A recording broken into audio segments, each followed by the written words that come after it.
په رڼا ورځ د خلکو مخ کې په ریا کې راځي په رڼا ورځ د خلکو مخ کې په ریا کې راځي چې توره شپه کې دې ترې وغواړم نو را به دې کېږي او که په نشه کې دې ترې غواړم په شک کې به وي چې په کعبه کې دې ترې وغواړم نو را به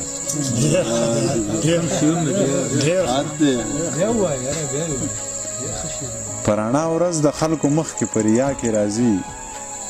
چې توره شپه کې دې ترې وغواړم نو را به دې کېږي که په نشه کې دې ترې غواړم په شک کې به وي چې په کعبه کې دې ترې وغواړم نو را به ډېر ښه دی د زنده‌باد او مرده‌باد نارو له نه یې پیدا زما پښتون وروره دې کیسو له نه یې پیدا لږ ځان بدل که په والله که دې تود باد ولیدو ته جنتي یې د دوزخ لمبو له نه یې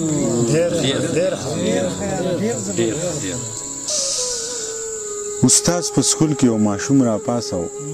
ویلي بچیه پلار دې څه کار کوي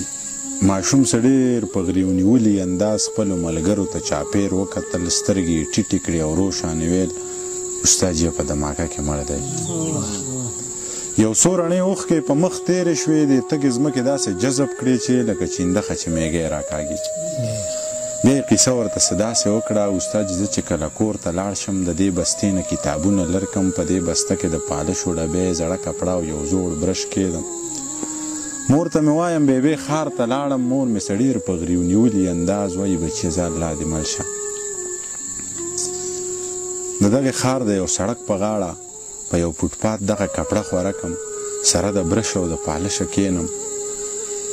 بیا د دې ښار دغې ړندو خلکو له د پیزارونو صفایي کومه چې چانه لس غواړم پنځه راکوي او که پنځه وغواړم بیا نه راکوي استاد ړانده مې ورته ځکه وویې ما نه تر اوسه چا تپوس ونه کړو چې دې بسته کې کتابونه خوند کوي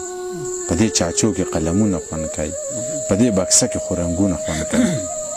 خو زه ګیله د چا نه ځکه نه کوم چې اوازونه د انسان اورم خو په دې ښار کې انسان بلکل نشته دلته د زړه خاوندان بلکل نشته او دلته په چا کې ایمان بلکل نشته دلته په سترګو کې نظر هم نشته دلته زما غوندې نهر هم نشته ماشوم قیصه لا ختمه کړې نه وه چې د چوټۍ ټلی یې ووهله ماشوم په مخ دواړه لاسونه راښکل خپلې اوښکې یې پرې وچې کړلې خو په تلو تلو کې استاد یې ته ویل بې ادبي ما خو منیر وایي چې د لوږې مړه منه نو سوال د چا نه څله وکړم رزق هغه راکړي نشه ورپسې خپله